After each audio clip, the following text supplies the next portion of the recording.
र राष्ट्रभक्त सहयोगका साथीहरूमा दण्डवतको अभिवादन टक्राउन चाहन्छु। बोल्दैछ देश आफ्नै मौलिकता अनि आफ्नै देश।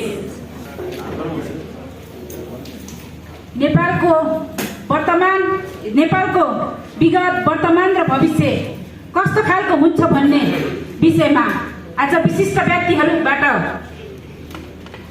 उहाँको क्लिष्ट विचारको अपेक्षा गर्दै यहाँहरूलाई यहाँको कार्यव्यस्तताको बावजुद पनि यहाँको सम्मानजनक उपस्थितिलाई हार्दिक स्वागत गर्न चाहन्छु। धन्यवाद। जय राष्ट्र।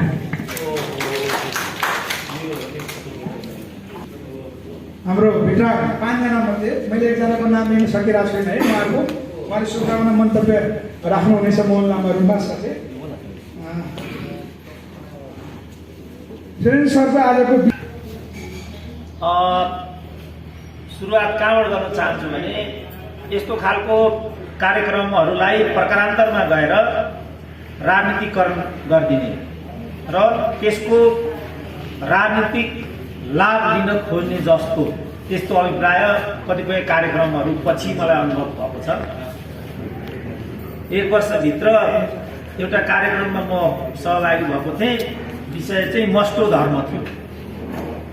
मलाई आफूलाई लागेको विचार त्यहाँ व्यक्त गरेँ। म उठेर हिँडेँ। पछि त्यो क्रिस्चियनले चलाएको कार्यक्रम हो र त्यसको मुख्य व्यक्ति नै सुरेन्द्र केसी हो भन्ने प्रस्तुति बजारमा आयो।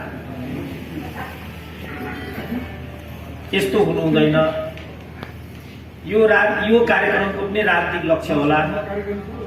हामीहरू त्यसमा रिजर्भ बस्न चाहन्छौँ अहिले, किनभने राजनीतिलाई दुरुपयोग गरियो यस देशमा भन्ने हाम्रो बुझाइ छ। सबैले तलदेखि माथिसम्म गर्नाले आजको दिन आएको भन्ने मेरो आफ्नो बुझाइ छ। तर यस्तो फोहोरी खेलमा व्यक्तिगत रूपमा म आफूलाई सामेल गराउन म उपयुक्त ठान्दिनँ। दृष्टिकोण दिने, इतिहास पर्गेल्ने, आफूलाई लागेको कुरा साथीहरूको बिचमा सेयर गर्ने, कति ज्ञान दिने, कति ज्ञान लिने, परिमार्जित हुँदै अगाडि जाने। वास्तवमा ज्ञान हासिल गर्ने पद्धति पनि यही हो र यसरी नै ज्ञान हासिल गरिन्छ भन्ने मान्यता मलाई लाग्छ। तर हामी कहाँ त्यो पद्धतिलाई मान्य गराइएको छैन। आफूलाई जे ठिक लाग्छ त्यो मात्रै सही लाग्छ। यही पनि कति साथीहरू मैले पनि देखिराखेको छु जो सुरेन्द्र केसी मेरो कार्यकर्ता हो भन्दै हिँड्नमा गौरव गर्छन्। यो काम पनि तपाईँहरू नहुनुहोस्। कमसेकम सुरेन्द्र केसी त कसैको कार्यकर्ता होइन, यो त पक्का हो। यो पनि नभन्नु होला कसैले। 21औं शताब्दीमा कोही कसैको कार्यकर्ता पहिलो त हुनै सक्दैन। दोस्रो कुरा, कसैलाई कार्यकर्ता बनाउने जस्तो हैसियत भएको मान्छे मैले हाम्रो देशमा देखेकै छैन। त्यसपछि आजको स्थिति आएको छ।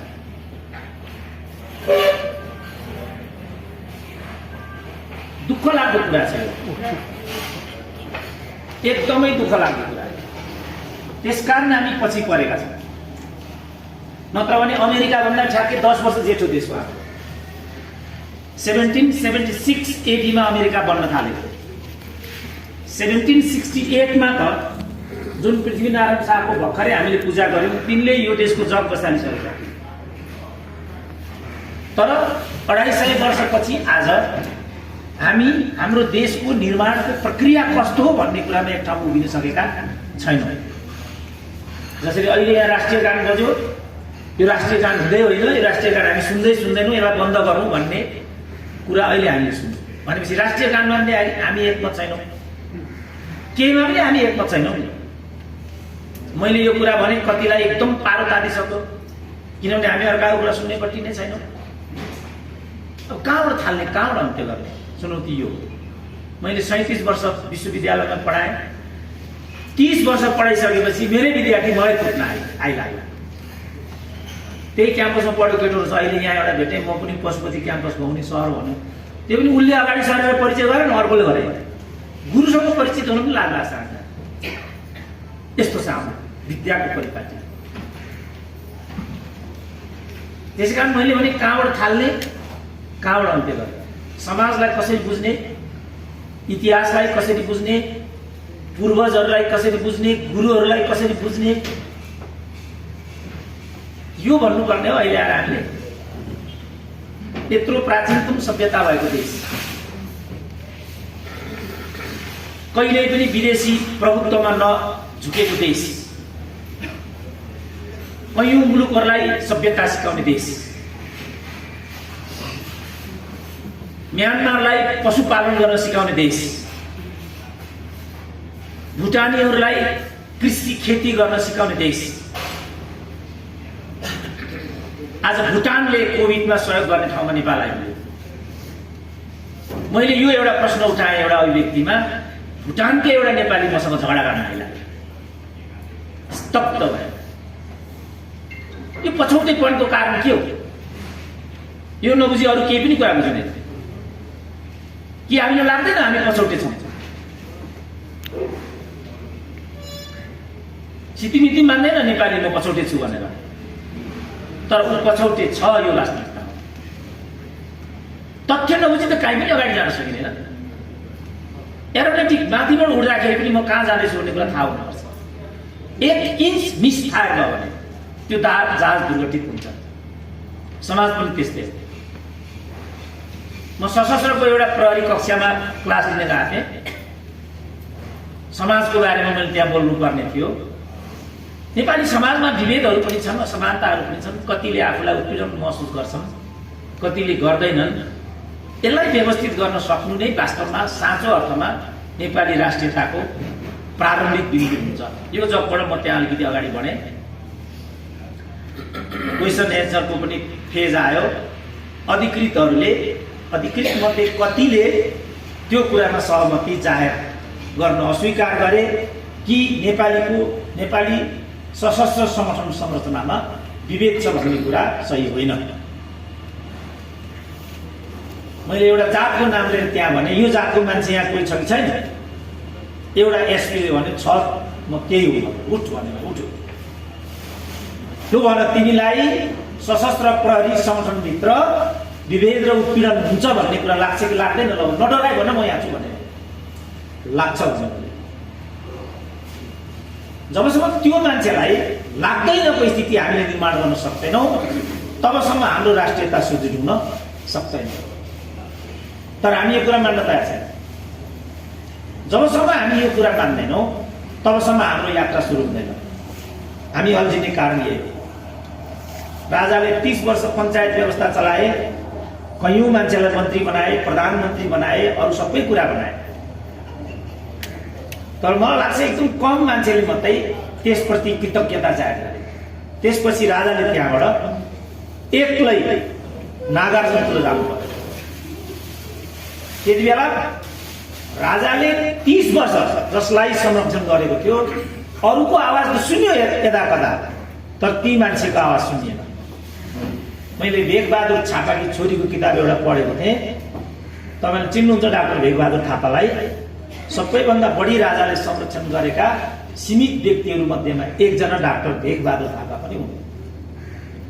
जब उनको छोरीको किताब मैले पढेँ, त्यो किताबको निष्कर्ष के थियो भने नेपाली समाज विकसित नहुने, विकसित हुन नसक्ने प्रारम्भिक कारण भनेको यहाँको राजतन्त्र हो।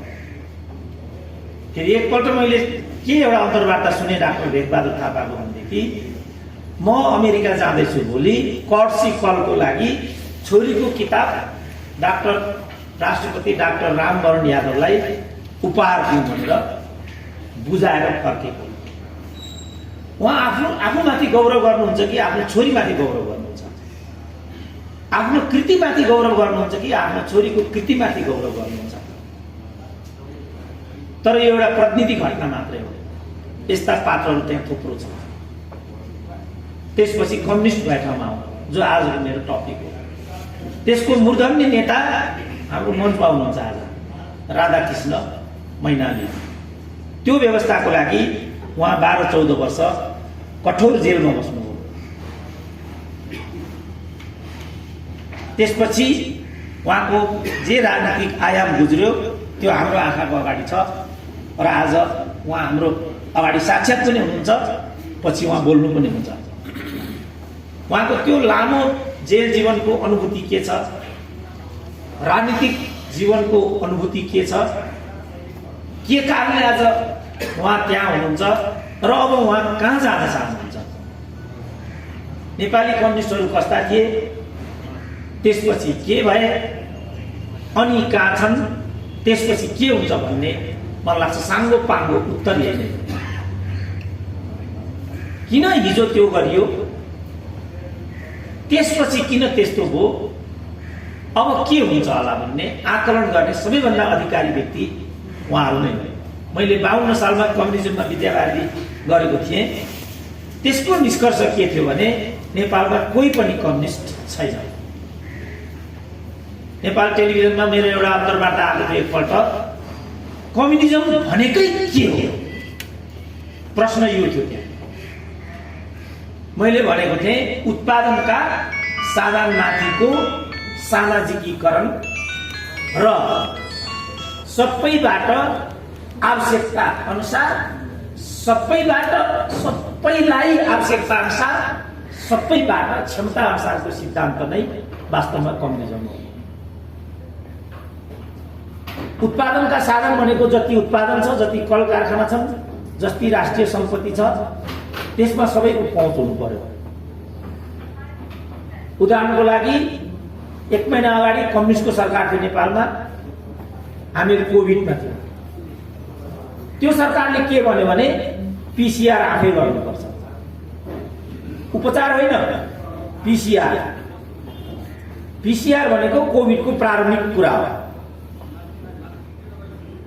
त्यो पनि आफै गर्नुपर्छ भनेपछि राज्य जनताका लागि 1 रुपियाँ पनि खर्च गर्ने अवस्थामा छैन भन्ने कुरा हो। तर नेपालको अहिलेको संविधानले शिक्षाको ग्यारेन्टी गरेको छ, स्वास्थ्यको ग्यारेन्टी गरेको छ, रोजगारीको पनि ग्यारेन्टी गरेको छ र हाम्रो राजनीतिक व्यवस्था भनेको समाजवाद उन्मुख छ। मेरो थेसिसको निष्कर्ष र PCR टेस्ट आफै गर्नुपर्छ भन्ने व्यवहारलाई एक ठाउँमा राखेर हेर्यो भने पनि नेपाली कम्युनिस्टहरू वास्तवमा कम्युनिस्ट होइनन् भन्ने नै निष्कर्ष छ। त्यसपछि मैले PCR टेस्ट गर्नुपर्ने भयो। PCR टेस्ट गर्नेमा म गएँ, कति खर्च लाग्छ भनेर सोधेको, PCR टेस्ट गर्न 2500 लाग्यो। त्यसकारण नेपालीहरू PCR टेस्ट नगर्नेपट्टि गए। यहाँ जति पनि हामीहरू मान्छे छौँ, कसलाई कोभिड होला, कसलाई कोभिड नहोला, कोही केही भन्न सक्दैन। कोभिड संक्रमण हुने यसरी नै हो। मैले ब्रह्माण्डलाई भनेको थिएँ, तपाईँ सिडिओबाट स्वीकृति लिनु होला, होइन भने अहिलेको कार्यक्रम प्रतिकूल समयमा हुँदैछ, अहिले नगर्ने कि। उहाँले भन्नुभयो म सिडिओ कहाँ जान्छु, स्वीकृति लिएर आउँछु, अनि कार्यक्रम हुन्छ। 25 जनाभन्दा बढी हामी सहभागी हुँदैनौँ, तर मलाई लाग्छ यहाँ 60 जनाभन्दा हामी बढी छौँ। र कोही पनि हामी कोभिडको अनुशासनको दायरा अन्तर्गत छैन। यसले पनि हाम्रो सभ्यताको स्तर के छ भन्ने कुरा अगाडि आउँछ, जबकि यो हाम्रो स्वास्थ्यसँग सम्बन्धित कुरा छ।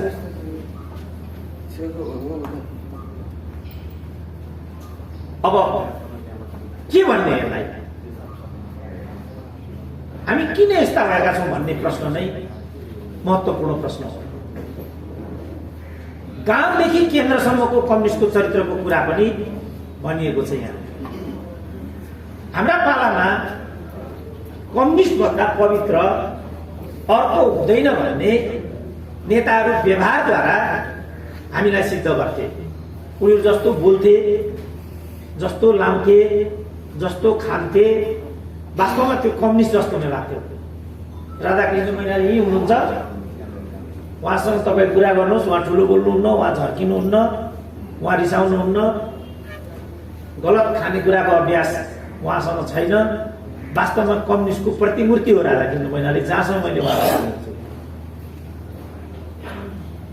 यसको ठुलो प्रभाव हुन्थ्यो हामीलाई। एउटा विद्यालयमा म चिफ गेस्ट भएर आएको थिएँ यहाँ मण्डिका टारमा। त्यो विद्यालयको प्राङ्गणको अगाडिपट्टि गान्धीको फोटो थियो ठुलो, त्यसको तल लेखिएको थियो माई लाइफ माई मेसेज। त्यो एउटा तस्बिरले वास्तवमा गान्धीको दर्शन छोड्थ्यो। My life my message. Gandhi खराउ लगाउँथे, लुङ्गी बाँध्थे, शरीरको माथिल्लो भागमा परिधान पनि हुँदैन थियो, पोसाक हुँदैन थियो, ट्रेडिसनल चस्मा लगाउँथे, आश्रममा बस्थे, व्यक्तिगत सम्पत्ति थिएन। त्यसकारण त्यो ठुलो एउटा सन्देश थियो। मान्छेलाई त्यसको प्रभाव पनि पर्थ्यो। गान्धीयन टोपी भन्थे, गान्धीयन पोसाक भन्थे, नेहरूयन कोट भन्छन्। यहाँ पनि कति हाम्रो नेताजी एकजना लगाएको छ, ऊ बाहिर अब त्यही हो नेहरू कोट भन्छन् त्यसलाई। नेहरूले लगाएर नेहरू कोट भएको त होला। त्यसले एउटा सन्देश दिन्थ्यो। हामी जस्तो जीवन पद्धति अभ्यास गर्छौँ, जस्तो खान्छौँ, खानुको मतलब के भने जस्तो खाइन्छ त्यस्तो सोचिन्छ, जस्तो खाइन्छ त्यस्तो गरिन्छ। सन्देश त्यसै दिन्छ त्यसले। म आफूलाई कम्युनिस्ट बन्छु, सबभन्दा तड्किलो भड्किलो जीवन मेरो छ, सबभन्दा विशालतम ऐयासी जीवनशैली मेरो छ भनेदेखि मैले आफूलाई कम्युनिस्ट भन्नुको केही पनि अर्थ छैन। म आफूलाई धार्मिक भन्छु, पहेँलो लुगा लगाउँछु, अरू कुरा गर्छु, तर म बेलुका डिस्कोमा जान्छु, के अर्थ छ त्यसको? माई लाइफ माई मेसेज भनेको त्यही हो। हिन्दू धर्म, पाश्चात्य धर्म, धर्मान्तरणको चुनौती, यी कुराहरू अक्सर हामी बजारमा सुन्छौँ। तर किन मान्छे धर्मान्तरित हुन्छ त्यतातिर हामी जाँदैन। आजको पिँढीले के चाहेको छ हामी त्यो हेर्दैनौँ। सबै मान्छेको मनभित्र के छ, मेरो मनभित्र के छ? ब्रह्मचर्य भनेको के हो? खालि यौनिक आत्म अनुशासन मात्रै ब्रह्मचर्य होइन। त्यस्तो प्रकारले सोच्नु पनि ब्रह्मचर्यको विरुद्ध हो। मान्छेमा यौनिक चाहनाहरू कस्तो अवस्थामा आउँछन्? पहिला उसले आफ्नो यौनिक जो आकांक्षा छ त्यो आकांक्षालाई नियन्त्रण गर्न सक्छु कि सक्दिनँ? समाधिमा पहिला ऊ आफू बस्नुपर्छ, उसले विपස්සना गर्नुपर्छ, उसले योग गर्नुपर्छ, आफूलाई जाँच्नुपर्छ, म को हो भन्ने कुरा बुझ्नुपर्छ, अनि मात्रै धार्मिक जीवनमा ऊ प्रवेश गर्नुपर्छ। नत्र भने सन्देश गलत जान्छ। यावत विषयमा मैले लामो समयसम्म नेपालमा विमर्श गर्न खोजेँ, तर एकजना मान्छेले पनि त्यसलाई ध्यान दिएको अनुभूति मसँग छैन। त्यसपछि धर्ममा विकृति आएको छ, त्यसपछि कम्युनिजममा विकृति आएको छ, त्यसपछि प्रजातन्त्रमा विकृति आएको छ, त्यसपछि राजतन्त्रमा पनि विकृति आयो। तर कोही पनि मान्न तयार छैन। राजाको तस्बिर त्यहाँ राखेर, राजालाई ढोगेर राज संस्थाले नेपाल इतिहास निर्माण गरेको योगदान, उनीहरू गरेको त्याग, उनीहरू गरेको बलिदान त्यो सिद्ध हुँदैन। ठ्याक्कै उनीहरूले के चाहेका थिए, ठ्याक्कै उनीहरूले के गरेका थिए, अहिले हामी के गर्दैछौँ त्यसले मात्रै त्यसको औचित्य पुष्टि हुन्छ। पृथ्वीनारायण शाह आफै तरवार लिएर हुन्थे, प्रत्येक युद्धको मोर्चामा उनी आफै हुन्थे।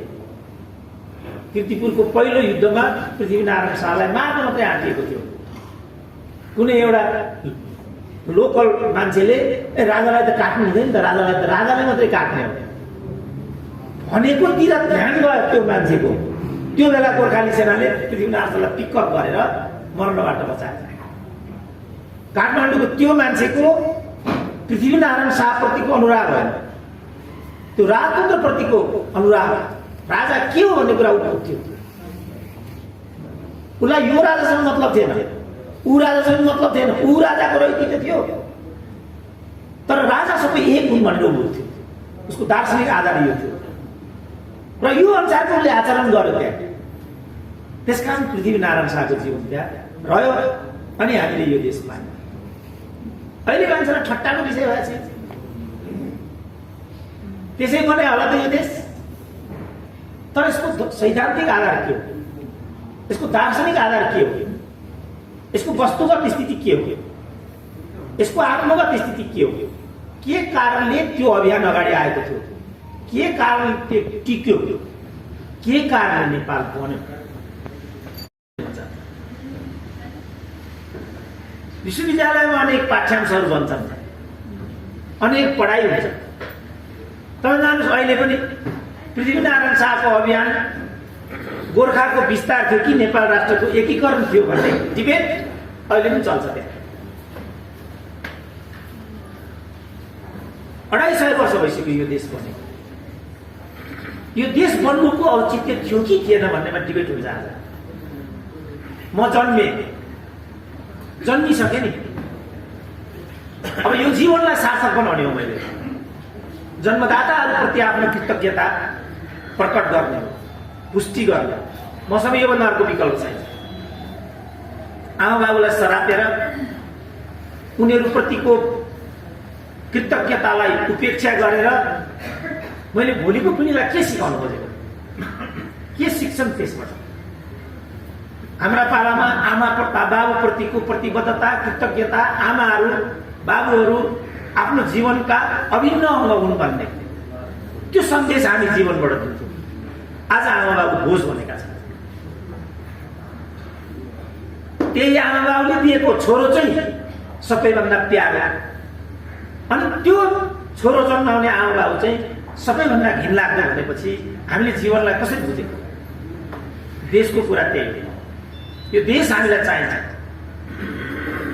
किन यसले हामीलाई जग दिएको छ, जमिन दिएको छ, अन्न दिएको छ, पानी दिएको छ, वायु दिएको छ, सबै कुरा दिएको छ। यो जग नै हाम्रो जीवनको आधार हो। तर हामीलाई यसको निर्माण प्रक्रियामा अब अहिले चित्त बुझ्दैन भने धेरै ढिलो भएर यो संसारका राष्ट्रहरू कसरी बनेका हुन्छन्? ब्रिटेन कसरी बनेको, जर्मनी कसरी बनेको, इटालीको नाम इटाली कसरी रह्यो, चीनको नाम कसरी चीन हो? भारत कसरी बनेको थियो? नजिकैको कुरा गर्नु, कसरी बनेको थियो? ब्रिटिसले एकपछि अर्को भारतीय राज्य थियो त 700 भन्दा बढी राज्यहरू थिए। एकपछि अर्को राज्यलाई जित्ने क्रममा प्रकारान्तरले गएर विशाल भारत बन्यो। यसरी भारत बन्नुहुन्छ भने जुन प्रक्रियाबाट नेपाल बन्यो त्यसरी किन नेपाल बन्नु हुँदैन? आफ्ना प्रक्रियाहरू हुन्छन् राष्ट्र बन्ने। जसरी मान्छेको व्यक्तित्व निर्माणको प्रक्रिया आफ्नो हुन्छ, जसरी धर्मका आफ्ना बाटाहरू हुन्छन्। धर्मको गन्तव्य त एउटै हो नि, मानव कल्याण, तर बाटाहरू आफ्ना हुन्छन्। बुद्धिस्टले आफ्नो बाटोबाट त्यो मानव कल्याण गर्न खोज्छ, हिन्दूले आफ्नो तरिकाले, क्रिस्चियनिटीले आफ्नो तरिकाले, कुनै अर्को धर्मले आफ्नो तरिकाले। तर सबैको लक्ष्य भनेको, सबै धर्मको गन्तव्य भनेको मानव कल्याण मात्रै हो। पाप भनेको के हो? मान्छेको अहितमा सोच्नु गर्नु होइन। मनसा वाचा कर्म तीनटैमा गइरहनु पर्दैन। मनले गलत कुरा सोच्यो भने त्यो अपराध हो, त्यो पाप। पाप के हो?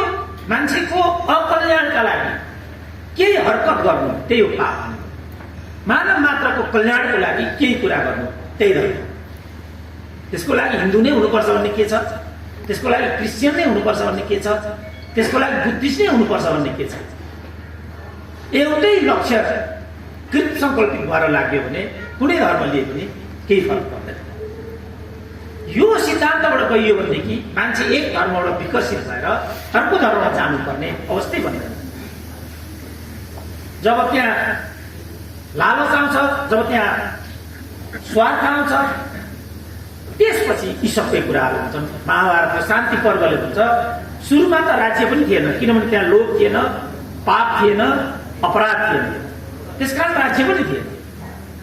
जब लोभ आयो, जब पाप आयो, जब विभेदहरू आए, त्यसपछि राज्यको परिकल्पना गरियो। त्यो नियन्त्रण गर्नको लागि राज्य हो। प्रकारान्तरमा राज्य आफूभन्दा भिन्न विचारलाई नियन्त्रण गर्ने अस्त्रको रूपमा प्रयोग गर्न थालिसकेपछि सामाजिक द्वन्द्वहरू देखा परे।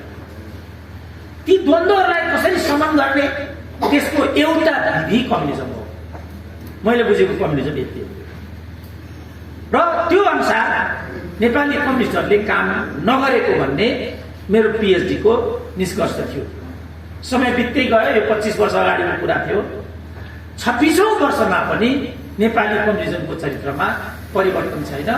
अझ यसमा उपभोक्तावाद, अवसरवाद र भ्रष्टीकरण हाबी भएर गएको छ र यो गाउँसम्म विस्तारित भएर गएको छ। हाम्रा पालामा जुन किसिमको विलासिताको अभ्यास आज हुन्छ हाम्रा पालामा त्यो हाम्रो दिमागमै हुँदैन थियो। अहिले म सुन्छु जिल्ला स्तरको कम्युनिस्ट नेताले पनि विलासिताका साधनहरू प्रयोग गर्छ, मोटर चढ्छ, ठुलो घरमा ऊ बस्छ, ऐयासी जीवन पद्धति छ। त्यसकारण मैले के प्रश्न उठाएँ भने राजाहरूले पूर्व पश्चिम राजमार्ग बनाए, कोदारी राजमार्ग खने, बाँसबारी छाला जुत्ता खोले, रिकुटी कागज कारखाना खोले, ट्रली बस चलाए, हेटौडा र हिमाल सिमेन्ट कारखानादेखि हेटौडा कपडा उद्योग खोले, गोरखकाली रबर उद्योगको स्थापना भयो। राजा प्रतिगामी कि यो बन्द गर्ने चाहिँ प्रतिगामी? किनभने पछिल्लो कालमा यी सबै कल कारखानाहरू बन्द गरिए। को प्रतिगामी? मैले उठाएको प्रश्न यो थियो, ट्रली बस बन्द गर्नु प्रतिगमन कि ट्रली बस खोल्नु प्रतिगमन?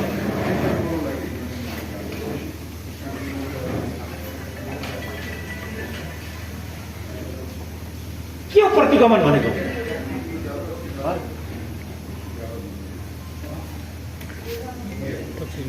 के गर्दा प्रतिगमन हुन्छ? कसैले राजा ज्ञानेन्द्रको कदमलाई प्रतिगमन भन्छन्, आजभोलि त केपी ओलीको कदमलाई प्रतिगमन भन्न थाले। कुन चाहिँ प्रतिगमन हो? मैले उठाउन खोजेको प्रश्न यो थियो,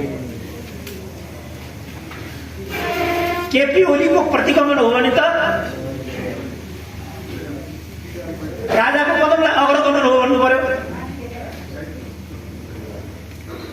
त्यसो भने कुन चाहिँ प्रतिगमन हो, कुन चाहिँ अग्रगमन हो त?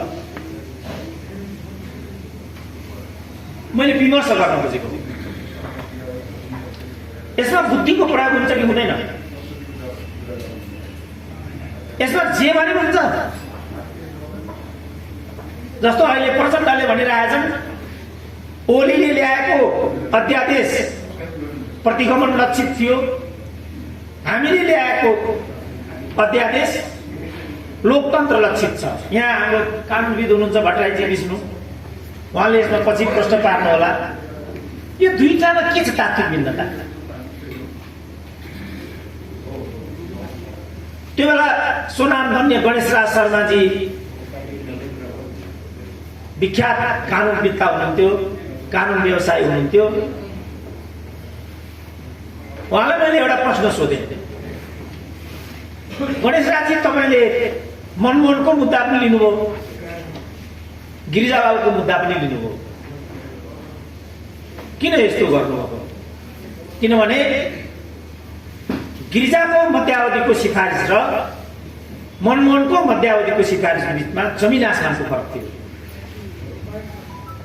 यहाँ एउटा विभ्रम फैलाइएको छ कि त्यसमा केही पनि फरक थिएन र हामीहरू दिग्भ्रमित भएका छौँ। यहाँ पत्रकारजी पनि हुनुहुन्छ, देवप्रकाश त्रिपाठीजी, उहाँहरूलाई त हिक्का पनि होला।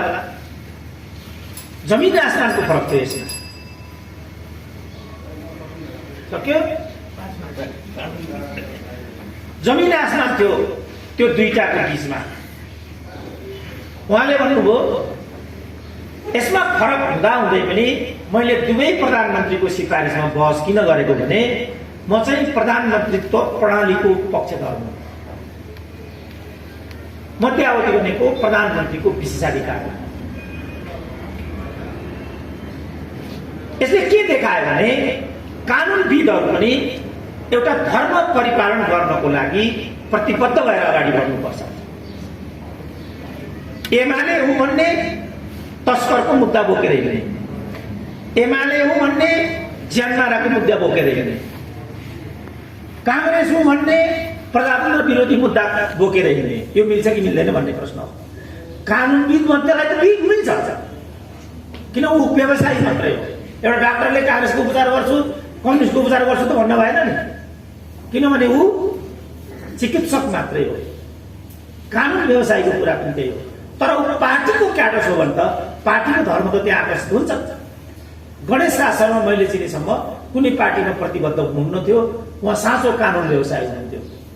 र बिपी कोइरालाले आत्मवृत्तान्तमा त्यो कुराको सङ्केत गर्दै गणेश राज आफैले के भन्नुभएको थियो भने रियल काङ्ग्रेसमा बिपी कोइरालाले भर गर्न सक्नु भएन, तर गणेश राज शर्माले मेरो मर्म र धर्मलाई विचलन गर्नुहुन्न होला भन्ने विश्वासले आफूसँग भएको सम्पूर्ण सामग्री उहाँलाई छोडेर गाड्नुभएको थियो। त्यसकारण हामीले आत्मवृत्तान्त पढ्न पाइनँ। जीवनभर हामीले बिपी कोइरालालाई भारतको दलाल भनेर गाली गर्यौँ। त्यो आत्मवृत्तान्त पढ्दा हामीले के थाहा पायौँ भने कि भारतले सबैभन्दा बढी उपेक्षा गरेको नेपाली नेता उहाँ नै हुनुहुन्थ्यो। त्यसपछि मैले प्रश्न उठाएँ, वास्तवमा भारतको जो भक्त हो नेपालमा त्यो को हो? काङ्ग्रेस हो कि कम्युनिस्ट हो? प्रचण्ड हो कि बिपी हो? मैले यो प्रश्न उठाएँ। अब मेरो समय सिद्धिएको हुनाले मैले यसलाई बढी विस्तार गर्ने अवसर त पाइनँ। मलाई प्रसन्नता के भयो भने तपाईँहरूले कमसेकम मेरो कुरा सुनिदिनु भयो। अनुशासन एकदम जरुरी छ। एउटा फोन नियन्त्रण गर्न सकिएन भने, एउटा आधा गमनलाई नियन्त्रण गर्न सकिएन भने, आधी घन्टा स्थिर भएर बस्न सकिएन भने त्यो सभाको त मर्मै रहँदैन नि। धेरै ठाउँमा म त्यो सामना गर्छु। मैले त त्यो सामना गर्नु पर्दैन, किनभने मलाई त्यो माया प्राप्त हुन्छ जहिले पनि श्रोताहरूबाट। मेरो लागि यो गौरवको कुरा हो। त्यो गौरव मैले आज पनि पाएँ र आजको बिहानी यति गौरवशाली मित्रहरूको बिचमा व्यतीत गर्न पाउँदा मलाई गौरवको अनुभूति पनि भएको छ। नेताहरूले नै सिकाएको चाहिँ के भने आफ्नो कुरा भन्ने, जुर्को उठेर जाने। म आज 11 बजे अर्को जुम मिटिङमा भएको हुनाले पुरा समय त यहाँ बस्न सक्दिनँ होला। मैले के विषयलाई प्रवेश गराउने चेष्टा गरेको छु, यसले तपाईँहरूले एक खालको उत्सुकता बढाएको खण्डमा भोलिका दिनहरूमा पनि हामी विमर्श गर्न सक्नेछौँ। मुख्य कुरा के भने नेपाल एकीकरणको प्रश्नलाई, नेपालका राजनीतिक दलहरूको प्रश्नलाई, उनीहरूले अवलम्बन गरेका दर्शनका प्रश्नहरूलाई हामीले गम्भीर तरिकाले हेर्नुपर्छ र तिनको सामग्रिक तरिकाले मूल्याङ्कन गर्नुपर्छ। आत्मवृत्तान्तमा बिपी कोइरालाले नै भनेको छ दिल्ली सम्झौता एउटा मिथक थियो भनेर। हामीले जिन्दगीभरि बिपी कोइराला दुत्कार्यौँ किनभने उनले दिल्ली सम्झौता गरे। कस्तो ज्ञान र बुद्धि लिएर हिँडिएछ कमरेड राधाकृष्णले, कस्तो सुरेन्द्र केसी जन्माउनु भएछ। कहिलेकाहीँ उहाँदेखि पनि जोक चल्छ। के गरेको कमरेड यस्तो भन्छु, उहाँ बोल्नुहुन्न, किन उहाँ त एकदमै मृदुभाषी हुन्छ। मुसु मुसु हाँस्नुहुन्छ, आज त मुख छोपेको हुनाले देखिँदैन, तर उहाँ मुसु मुसु हाँसिरहनु भएको छ भित्रभित्र। तर हाँसेर समस्याको समाधान हुँदैन, समाज बदल्नुपर्छ। धर्मको अभिप्राय पनि त्यही हो, राजनीतिको अभिप्राय पनि त्यही हो, साम्यवादको अभिप्राय पनि त्यही हो, तर हाम्रो समाज बदलिएन। धेरै अगाडि एकजना विद्वानले भनेका थिए, मभन्दा अघिका विद्वानहरूले दुनियाँको बारेमा भन्दै व्याख्या गर्दै गरे, तर महत्त्वपूर्ण कुरा दुनियाँलाई व्याख्या गर्ने होइन, महत्त्वपूर्ण कुरा दुनियाँलाई बदल्ने हो। पुराण मात्रै भनेर समाज बदलिँदैन, कार्यकर्तालाई अन्धभक्त मात्रै बनाएर समाज बदलिँदैन। समाज बदल्नको लागि मुलुकलाई व्यावसायिक कर्म लैजानुपर्छ, औद्योगिकरण लैजानुपर्छ, बाटो खोल्नुपर्छ। विज्ञान र अनुसन्धानमा, विज्ञान र प्रविधिमा हेर्नु त अहिले सबैसँग एउटा प्रविधि छ। यो सानो क्यामेरा छ, यो एउटा माइक छ, यसको पेमेन्ट हामीले क्षणमा तिरिरहेका हुन्छौँ। हामीलाई थाहा हुँदैन त्यो प्रति सेकेन्ड हामीबाट हाम्रो सम्पत्ति बाहिर गइरहेको हुन्छ। उनीहरू दिनदिनै धनी भइरहेका हुन्छन्, हामी दिनदिनै गरिब भइरहेका हुन्छौँ। चाइनाको ल हेर्नु त, अरू सबै संसार कोभिडको कारणले पछि पर्यो इकोनोमिकल्ली। चाइनाले डबल डिजिटमा इकोनोमिक ग्रोथ गर्यो। वुहानबाट यो कोभिड सुरु भयो, तर उनले वुहानबाट बाहिर यो कोभिडलाई जानै दिएन। कत्रो खुबी हेर्नु त। हामी अहिले मनमा त्रासद छ, कोसँग कोभिड होला, सर्ने हो कि कति बेला एउटा भाग हो, के गरौँ, यस्तो स्थिति छ। यसमा कसैलाई मतलब छ। यसरी समाजलाई बदल्नको लागि हामीहरू कृत सङ्कल्पित हुने हो। म आशा गर्छु र आह्वान गर्छु, तपाईँले जे कार्यक्रम गर्नुभएको छ यतातिर तपाईँले थोरै पनि सोच दिनुभयो भने त्यो राम्रो हुन्छ। त्यो राम्रो मात्रै होइन कि धेरै नै राम्रो हुन्छ, किनभने सोच्नमा हामी धेरै ढिलो भइसकेका छौँ।